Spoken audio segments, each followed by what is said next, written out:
Have you ever healed from an injury only to feel the pain return years later? Like, really? Is that really connected? Because even though you know the tissue is healed, your body's like still flinching and still aching in that same area. You may even think this must be in my head. It's got to be psychological.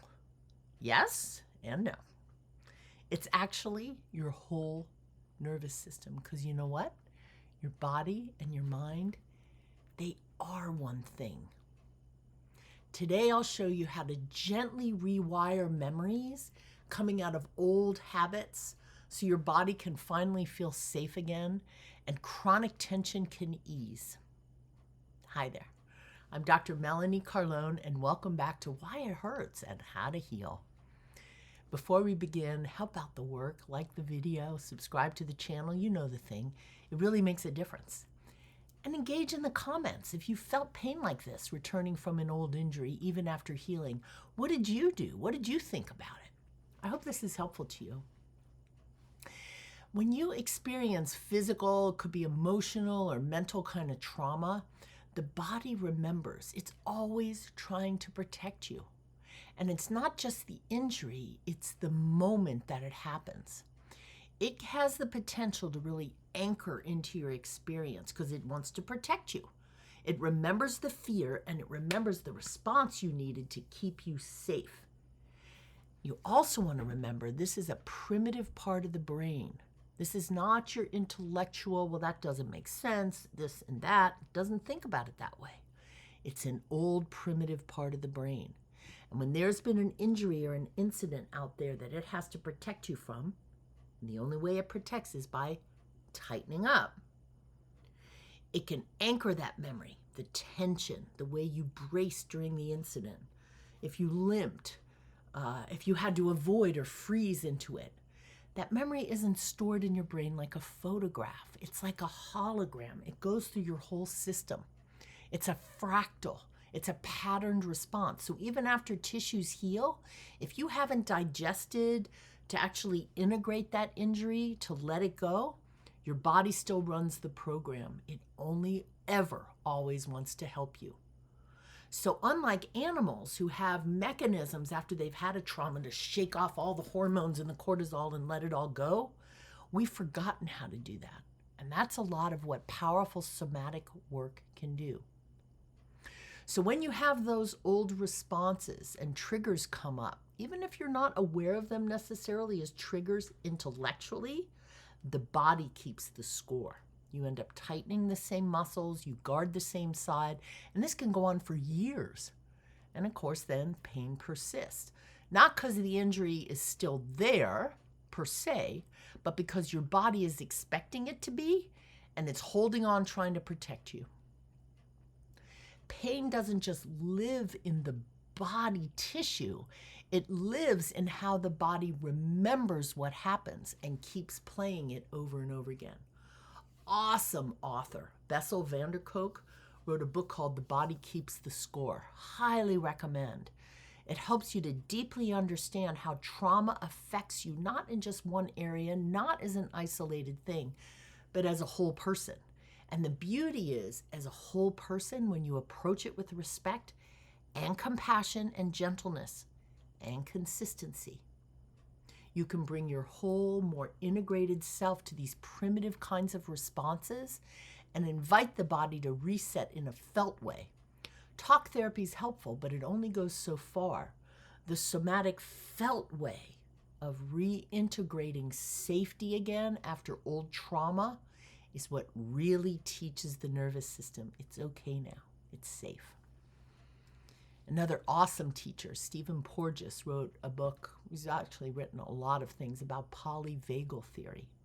And it teaches us that this crazy vagus nerve, which comes out of the brain and acts like a vagrant, like a migrant, goes through all the body, into organs, into the nervous system, and it interacts with our spinal nerves. It wanders around the body, always scanning for clues around safety or threat, safety or threat, safety or threat. And if that nerve is activated in certain areas, it will stay that way until it gets the message otherwise. Chinese medicine also tells us you have a triple warmer meridian. that's always seeking to help. It's like that fight or flight part of our energetic system that's seeking protection resources. And if you don't have enough for a perceived threat in one meridian, it will take it from another to ensure your safety. This is ancient knowledge that we're wired towards that safety. And we're doing an awful lot now on the planet, within ourselves, to start to draw down the fear response so that something else can be present. So, if your nervous system is feeling unsafe for whatever reason, you can guarantee on some level it's locking into protection, even if it's long after danger has passed. But with simple practices, you can signal safety. You can reset your vagal tone. You can gently reteach your body the moment of injury is over. Even if it happened years ago, it still acts like it's now. Help teach your body that it's safe to re-engage from a more centered, present, gentle response. So today I'd love to weave together 3 tools. Structural realignment, organizing the spine and the breath so your body actually feels supported. Vagal tone reset techniques. There's some really cool ones using your eyes, where you place your attention, how you breathe, that help the vagus nerve go, oh, it's safe now. And a really cool one that's got a big long name called pandiculation. This is the body's own somatic way, as we have as animals, of releasing tension by contracting and then slowly lengthening and fully relaxing again into the present moment. So let's take about 10 minutes. You can do this seated or lying down. Let's do the first one, orient to safety. So this one's so simple that it's hard to imagine it's really effective. It is. Just try it. So as you're sitting there, let your eyes look to one side, and they don't have to go far. Now, Stephen Porges in his polyvagal work talks about the master reset, putting your hands up, holding your head to keep it still. Also, I believe, shortening the nerves that could be overstressed when there is tension. So you can bring your hands up and hold your head. Or if that's not appropriate and you just want to move your eyes, just move your eyes. Now, by now you've probably been holding your eyes to one side. If not, go ahead and do it. Doesn't have to go far. You don't have to have strain in your eyeballs, but just hold your eyes focused to one side of yourself and begin to notice it feels different. This simple act taps into the vagus nerve and it can release defensive tension in the body. Try to the other side. Look over the other side and hold. Maybe simpler or more comfortable to look down or look up. And notice as your eyes rest there what happens. You may notice you want to take a deep breath. Vagus nerve reset. You may notice your stomach starts gurgling. More digestive influence. Vagus nerve reset. You may notice your muscles softening, something relaxing. Yep, vagus nerve reset. So just orienting to safety with your eyes is a way to soften the vagal response. Isn't that cool?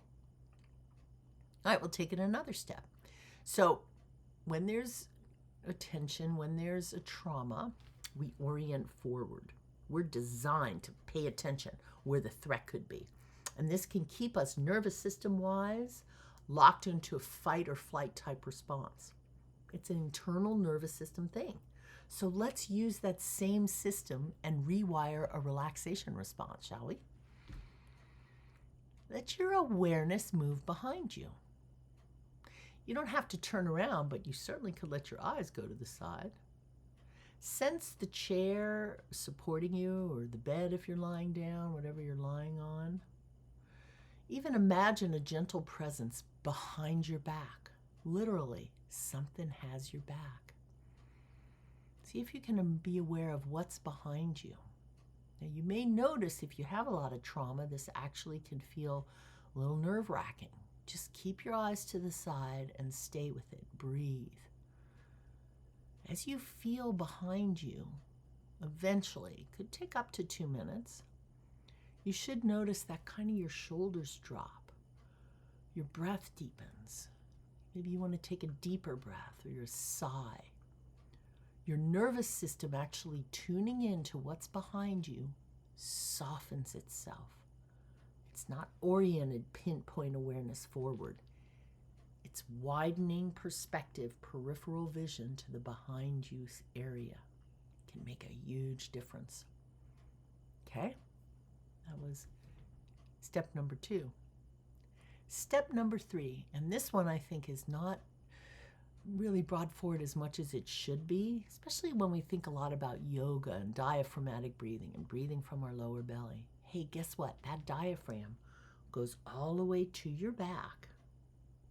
And when you breathe into your lower back ribs, it can be a game changer. So put your hands around your lower ribs, almost wrapping them thumb behind you. And as you inhale, I want you to feel the breath expand into your back ribs, kind of like 2 balloons behind you. So as you're breathing in, let awareness go into the lower rib cage above your belt line and feel those ribs expand outward and backwards. Let the rest of the breath follow, but you're mobilizing your solar plexus, your diaphragm area. You're breathing into the low back like 2 balloons and out. The rest of the rib cage will rise, but it's very powerful when you start with your breath from the low back ribs. Notice what happens. What does it feel like? You're giving cues to what's called the ventral vagal system that you are safe. Watch a baby, a newborn that breathes. Their lower back rib cage moves easily in this way. Watch an older person or someone who's had a lot of trauma or injury. Hardly moves at all. Bring it back. Bring back that breath mobilization into your low back ribs. Your deep abdominal breathing will increase and your overall sense of aeration of the body increases. That's pretty cool too. All right, this last one, pandiculation. Very interesting word. But it's a somatic reset that you can bring to any old holding pattern. And guess what? You do it already in the morning. Most of you.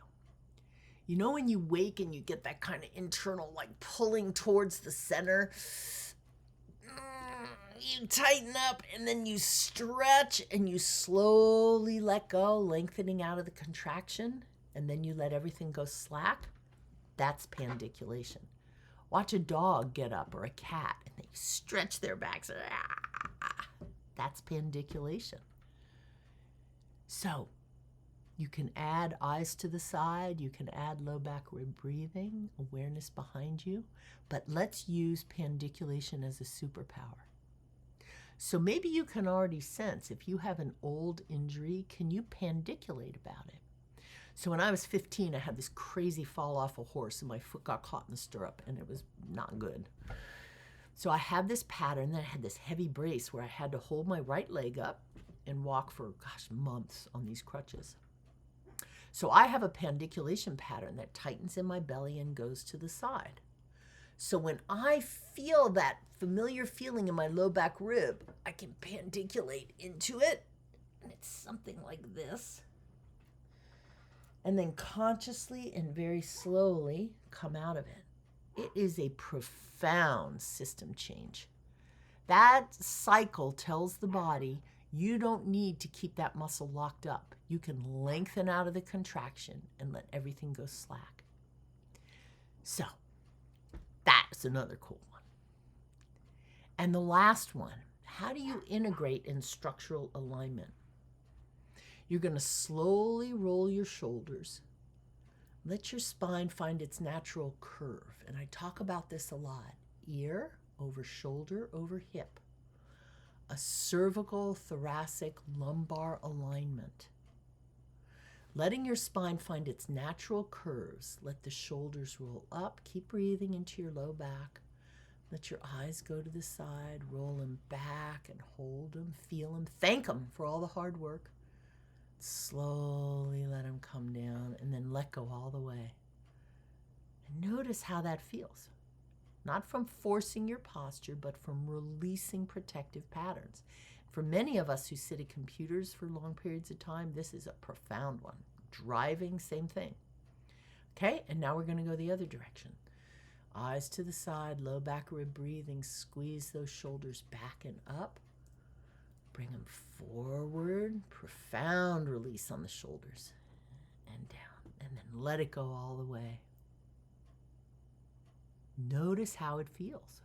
If you're someone that holds chronic tension in your shoulders, this one can be a game changer.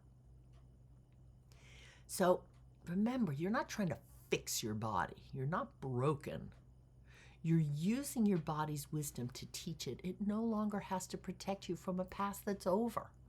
Showing your body a compassionate reset, letting it actually feel the release by engaging the protector and then letting it go, that's what digests past hurts. The realignment isn't going to come from outside you in. It doesn't come from a pill. It doesn't come from just talk therapy. It comes from a felt sense of digesting, engaging, understanding, and letting go of old past hurts and trauma. So, we went over 5 steps today. Each of these steps creates a new conversation with your nervous system. Eye movements and orienting behind you tells the vagus nerve, we're safe now. We're in a safe environment. Relax. Lower back rib breathing restores diaphragmatic rhythm, heart and breath rhythm. It calms the heart. It calms the nervous system. Relax. Pandiculation, that deep stretching, actively rewires old protective tension at the muscular level. Again, relax. Structural alignment gives the body a trustworthy framework so the nervous system doesn't have to keep guarding. So we've created what Porges calls a neuroception, an inner sensation of safety. And that's when the body recognizes, without words, with movement and a felt sense, that danger is gone. Again, like I said, think of a cat waking up from a nap. It doesn't stretch the way we do. It pandiculates. It contracts, it lengthens, it yawns, and then it melts. That's its nervous system resetting. Animals don't cling to old injuries. They shake, they stretch, and they re-enter a flow. You can reclaim that same wisdom by choosing actively safety, awareness, orientation towards safety, breath that calms, alignment so your bones are stacked and the body can relax, and conscious release with compassion. Healing isn't about forcing change. It's about inviting the nervous system to rewrite the ending for you. So try some of these resets the next time your body feels stuck in old pain. And just notice what shifts, not just in the muscles, but in your whole sense of safety. Put a frame around it and notice it. And of course, comment below. Let me know. What part of your body still carries memory? What happened when you did this? What did you notice? Don't be discouraged if there's actually an onset of pain when you first do it. Be very curious and don't go hard. Do it gently. Be sure to like and subscribe. That makes a big difference. And I'll keep somatic tools and gentle practices coming. Until then, go gently. You're safe. And your body can remember that too. Be well, Gaias.